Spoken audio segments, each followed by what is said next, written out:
This podcast is sponsored by valleygivesback.org. What will you be remembered for? Name a Valley nonprofit in your estate plan and create a legacy that tells future generations what mattered to you. Making a gift that costs nothing during your lifetime is easy and revocable if things change. With a planned gift, you have the power to impact the Valley forever without affecting your current lifestyle. Your action inspires others to make a difference in their own way. Remember the Valley. Ask your accountant, financial planner, or attorney about planned giving options. Plan now. Give later. Impact tomorrow. Learn more at valleygivesback.org.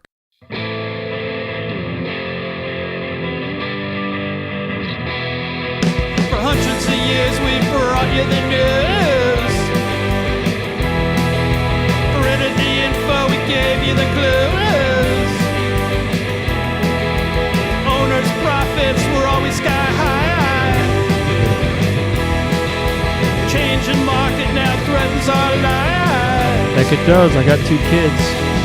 Post-literation, critical reading, dumbed down nation, signs of inbreeding, Huh? TV sucking ideas from our That's head. true. Public discourse just about dead. Hey everyone, I'm Eugene Driscoll of valleyindy.org. Welcome to Navel Gazing, the Valley Indie podcast. If you stumbled across this podcast on iTunes or the dark web, the Valley Indie is a one-person nonprofit online newspaper based in Ansonia, Connecticut.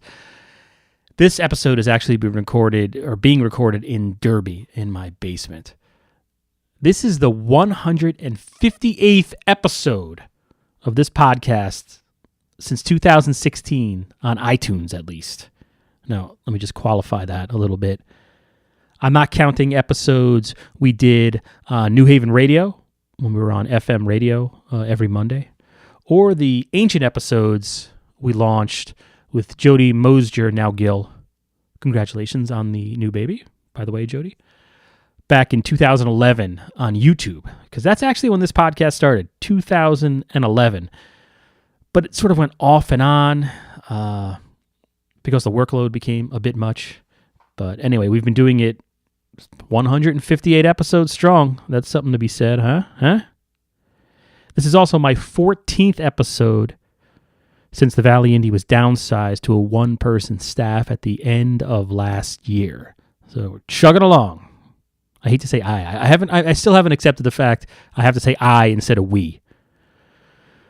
I have noticed lately that we've had some really popular episodes, at least for a hyper-local current events talk show. I mean, I don't know of any others. Maybe you do. Let me know in the comments. The recent episode I recorded with or about CT Cult Classics and their Stephen King night, Maximum Overdrive, baby, approached 2,000 downloads. That's a lot for us. Another recent Seymour-centric podcast I recorded with First Selectman Kurt Miller and Stefan Bohuniak, also 2,000 downloads.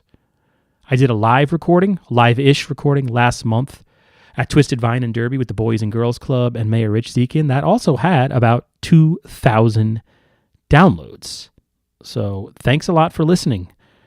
And big thank you to our sponsor, valleygivesback.org.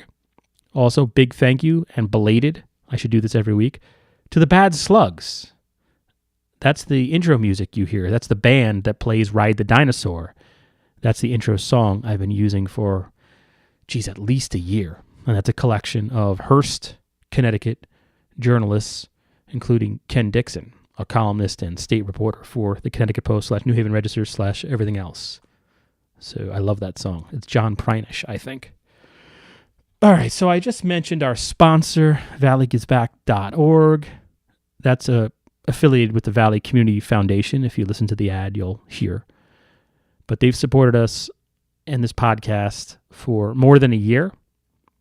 They're taking a break in the next quarter, however.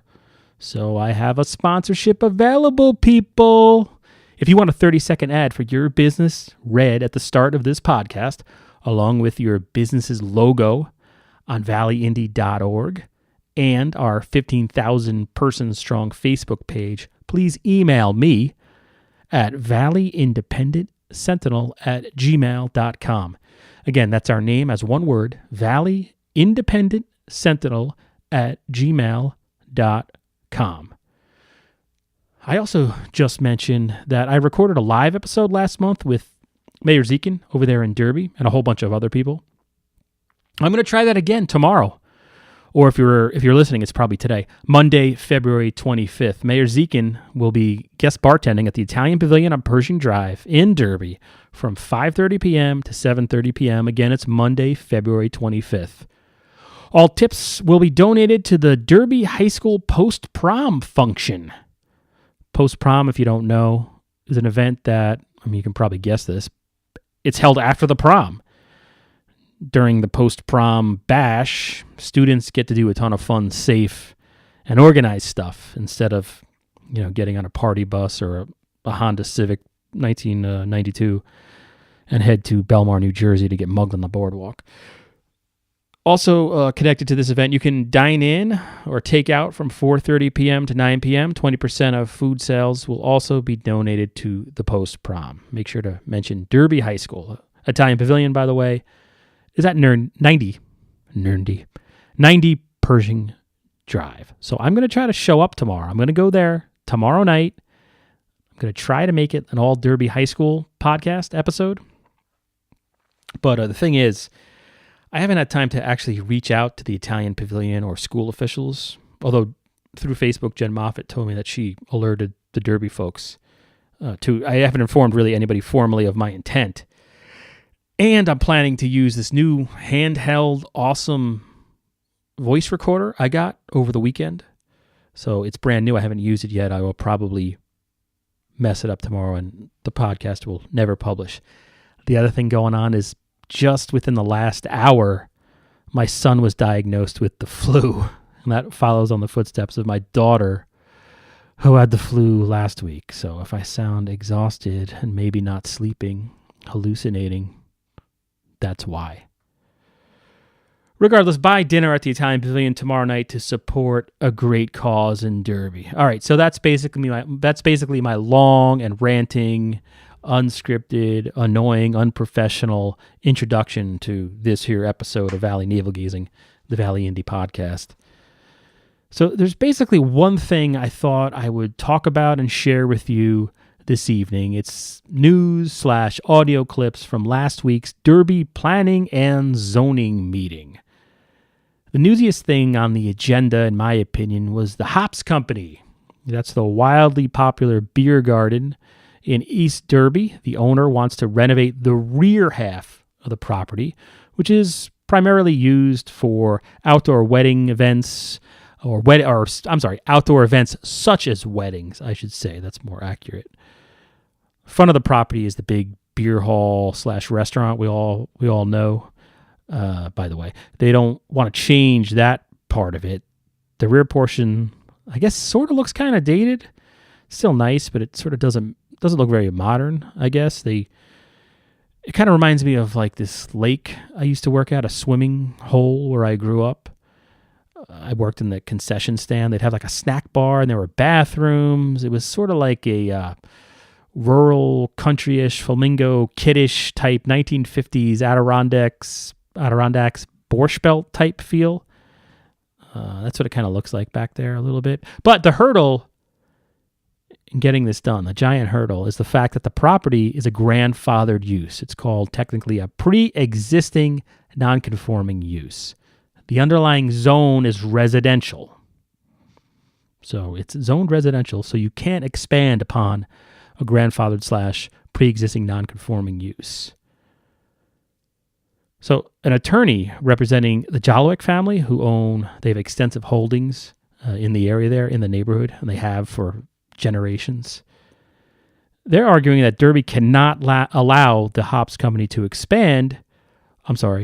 these renovations to happen because it is an expansion. They're calling it, or the lawyer is on behalf of them, an illegal expansion of a grandfathered use. Hops Company, by the way, through its attorney Dominic Thomas, is arguing that it's not an expansion, it's just renovating what's already there. Derby P&Z at their last meeting last week requested a legal opinion from their attorney, addressing whether expanding a building is allowed in grandfathered properties. Hops Company had argued that basically, well, the building they want to expand used to be larger, so it's an expansion, but it's not really an expansion because they're trying to build on to one building, make it a little bigger than it is right now. But if you look at the historical use, they're saying it's not an expansion. It's not making it any bigger. It's just bigger than it was today. But 20 years ago, that area had more stuff going on there. But the attorney, Charles Willinger, for the Jalowick family, or Joseph Jalowick specifically, his attorney, says, you got a beer garden that's open 5 days a week. It's not the same as a catering hall, like wedding venue, occasional outdoor events that place was when it was Grassy Hill Lodge. It was there. He's claiming that it was a place you'd have weddings once in a while, Chamber of Commerce gatherings, not this intense 5-night a week, especially on the weekend, very busy place. So basically, it's like back and forth like this. The Hops attorney says, and Dominic Thomas says, and Charles Willinger says, and it sort of goes back and forth. This last meeting was very much like the People's Court. With Judge Milan, is that her name? Not Judge Judy. I guess that would make Ted Estwan sort of the judge here. He's the chairman of the Derby Planning and Zoning Commission. But at this point, it feels like this whole debate is going the way of the Ansonia Board of Education versus the Ansonia Board of Aldermen. Neither side at this point can even agree if the sky is blue, if you know what I mean. So it definitely sounds like a court case is coming, and I'm going to play you a clip right now where Charles Willinger, the attorney for neighborhood landowner Joseph Jalowick, mentions an appeal is probably coming. Either way, the commission rules, and that ruling could come next month on this site plan modification to do some work in the rear of the Hops Company on Sodom Lane in Derby. It's probably an appeal is a court, because that's how it works in Connecticut. If you apply to your P&Z and they say no, you can appeal it, but it doesn't go into, like some other places, it goes to the Zoning Board of Appeals. In Connecticut, it goes right to Derby Superior Court, or your local Superior Court. So in this first clip, Mr. Willinger sort of explains who he is, talks about Mr. Jalowick's interest in the neighborhood, and what could be coming next in this long saga. Before I play the clip, I should point out that this is recorded on my iPhone from about 25 feet away. So audio, top level. Good evening. My name is Charles Willinger. I'm a member of the law firm of Willinger and Busey. I represent Joseph Jalowick and his entities, the owners of 7 properties on Sodom Lane and Marshall Lane. Joe, as you probably know, has lived and owned property in this neighborhood for 66 years now. He's intimately familiar with the neighborhood. I also represent 26 current residents of Sodom Lane and Marshall Lane, and all of my clients, all of them, oppose the Hops application for modification of site plan approval. In fact, I must say, Mr. Chairman, that my clients are very upset that yet again they have to appear. They're spending their time, they're obviously spending your time, and they're spending, more importantly, their money to once again oppose the Hops and try to stop the Hops encroachment on the integrity of this R3 residential neighborhood. I anticipate there will be an appeal, members of the commission, in this application, one way or another. And as you may know, if there is an appeal, the court looks only and solely at the record. So, Mr. Chairman, this is being recorded. I'm on record, everything I'm saying. Yes, we record all our meetings. So it's my job. So that was Ted Estwan at the end of that clip telling Charles Willinger that, yes, we record all meetings of the Derby Planning and Zoning Commission. By record, they recorded with a tape recorder of some type or digital whatever of some kind. And someone is there actually taking notes. The meeting minutes will be approved at the next meeting. But you can hear Willinger saying there, this is probably going to court either way. When he says appeal, that is court. It's probably going to the Superior Court, regardless of how the commission rules. And that could happen. The other thing going on here that I should mention before playing the next clip from Mr. Willinger is that the Derby Planning and Zoning Commission is also working on these things, these PDDs, these planned development districts for these sort of wacky properties. That's not a precise term, but like in this instance, you have this commercial property that's there and it's successful and it needs parking. Everybody knows Hops Company needs more parking, but the Derby Planning and Zoning Commission cannot give them more parking because they're a grandfathered use. They're pre-existing non-conforming. They are zoned residential. According to state law, and this is pretty much everywhere in the U.S., you're grandfathered. It means they kind of want you to go away eventually. At some point, this became a residential zone, and somewhere along the lines, they said that is, residential is a better use there than commercial. But Hops, via Dominic Thomas, is saying, we're just doing what we've always been doing. We're just renovating our existing space to address the needs of our customers. We're not looking to bring more people in. We're not looking to annoy the neighbors or encroach on the neighborhood or expand in any way. Same thing, just painted differently. So in our next clip, and by painted, I'm not being literal. I'm just making a point. So making a point that tries to explain what's happening here. In our next clip, Mr. Willinger argues that the Hops Company is a vastly different use than Grassy Hill Lodge. That was the use/business that was there prior to the Hops Company opening a couple of years ago. And Willinger is arguing, and Jalowick, the person he represents, it's not just a busier use. It's not just they're more successful or popular, but this is a different, vastly much more intense, and according to them, improper expansion of a grandfathered use. So here is Mr. Willinger once again. So, now once the certificate of zoning compliance was issued and in Hops' hands, the property was converted from that lodge use, which was mostly weekend, by the way, mostly weekend events were served in the private restaurant. They had seasonal outside events up until 1999. They didn't have one event on this property one outside event after 1999. In any event, they changed that use to a public restaurant, not a private, but a public restaurant, open, I understand it's open 5 days a week now. It could be open 7 days, but right now it's 5, tomorrow who knows. All right, first I should apologize. That is me scribbling furiously on my notebook. So I'm holding an iPhone recording all this and trying to take notes at the same time. I should also note that the former/last owner of that property, before it was Hops, it was Grassy Hill Lodge, and the woman who sold it to the Hops Company stood up at that planning and zoning meeting and took exception to what Mr. Willinger said right there about how there had been nothing had been going on since '99. She said that just wasn't true.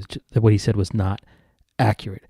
So as I stated earlier, and I've reported ad nauseum in previous stories on this whole Derby issue, Dominic Thomas, the attorney for the Hops Company, said that all the business wants to do is to modernize and renovate existing space in the rear of the property. Space that was perhaps more widely used, or at least used as much, in the 1970s and 80s, going back historically back to the caveman times. That was before the place fell on hard times and limped along, basically, until the Hops Company came in, breathed new life into it, and now if you go and get an Uber there, it's hard to navigate the parking lot, and you kind of get it dropped off on the road. So now it's a place that actually attracts customers. So this last clip sort of sums it all up. So you've got, as I think I've explained repeatedly, there's a difference of opinion here. And I know I'm not hitting every point that each attorney made, but there's a clear difference of opinion happening in Derby with this property. And we're talking about zoning philosophy and rules. It looks like a court's going to get involved, I think. And in this last clip, Ted Estwan, the chairman of the Derby Planning and Zoning Commission, says that, look, we need a ruling from our attorney on two things, one of which I won't get into because it'll take me 5 minutes to explain it. But one of the things he asked the attorney is to determine whether if you expand a building in a grandfathered use, is that improper? Now, Dominic Thomas is arguing that, okay, if we have a building and we're making it a little bigger, if you look at historically, let's say it's just for argument's sake, 200 square foot building. They want to add, according to this plan, another 100 square feet. Well, you can't do that because it's expanding a pre-existing non-conforming use. But the hops company seems to be arguing that, well, no, that's not really true because in 1982, this building was actually 600 square feet. So we're going from 200 to 300. That's still much less intense than what we could do. So that's sort of a argument I think that I heard there, and maybe we'll hear from a judge. I don't know. But here is the last clip of this podcast, which has taken me about 5 hours to put together. I just want you people, I'm looking for sympathy. Hear it out. Okay, that's one item. Okay, the second item is, if that being the case, can we do this legally? And I'm going to defer to counsel on that because I'm not a lawyer. I can't tell you, can we? But I can tell you we're not going to add one parking spot. No. Now, should we, because it's on our agenda tonight, so I can talk about it, we're continuing discussion about PDD zone, our own PDD zone for the city. Should that property fall into that in the future? Could he come back and say, hey, by the way, I need to have 55 spots, can I have 55 spots? He can come before us and we can see. I don't know, but that's not before us today.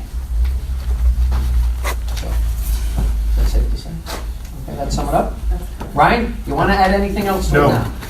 Okay, because when we meet again next month, we're going to tile this in. So we're not going to go 6 months with this again. Okay, and it's pretty straightforward.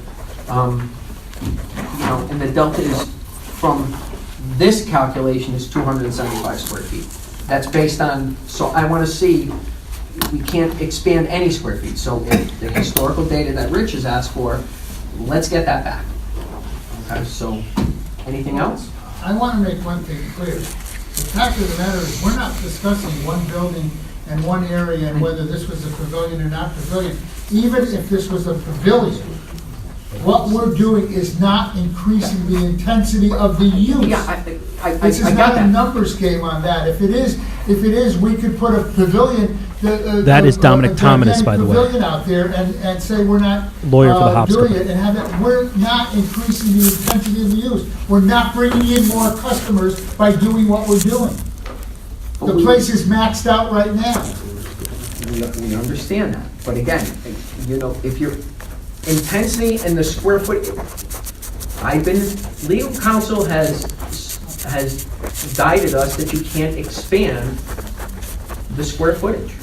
Forget the intensity, okay? So I'm asking counsel to review it and get back to us with a legal ruling on this. So that's not out of the realm. That's our job. So yeah, there you have Dominic Thomas making a concise point. That's his argument to this whole thing. So I guess I'm not even talking about, there's all kinds of other dynamics going on with this whole debate over the hops company, which is a great place. I think we all agree, or if you've been there, it's a great addition to Derby. But some neighbors at least have come out at many meetings over the last year or so and said that, hey man, this is successful, but it's a pain in our butt in terms of parking, noise, and litter and all this other stuff, which is disputed by the hops company. There's a lot of, for lack of a better term, he said, she said here. You've got, at that last meeting, former Mayor DeGatto came out in support of the hops company. Dominic Thomas said he had something like 500 signatures from Derby people supporting the hops company. Then you have Charles Sampson, the president of the Board of Aldermen, and also to some extent Rich Zekin, the mayor, saying like, look, you bought this property, you knew what it was when you bought it. It's a pre-existing non-conforming grandfathered use. You gotta deal with what you have. You're very successful, but you gotta deal with what you purchased because it wasn't like it was hidden. So, and then Dominic Thomas, his argument is right there. So anyway, I don't mean to go on and on and on and on. I do know this is a hugely important issue to the neighbors, to Mr. Jalowick, and to the owner of the hops company. So I do not mean in any way to give any of you short thrift or treat this like it's just, another story. I do realize that it's people's lives here. So anyway, that's why I love doing what I do at the Valley Indie. I don't think you can get this type of podcast on any other zoning issue, certainly in the state of Connecticut. So I want to thank you again for listening and for your support and the fact that we're now averaging 2,000 downloads a week on me rambling. So good night and God bless. For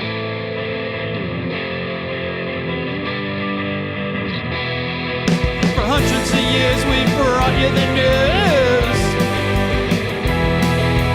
Printed the info, we gave you the clues. Owners' profits were always sky high. Changing market now threatens our lives. Post-literation, critical reading, dumbed down nation, signs have been breeding. TV sucking ideas from our head. Public discourse just about dead. Well, ride the dinosaur. Yeah, ride the dinosaur. Our readers are in the opens each day.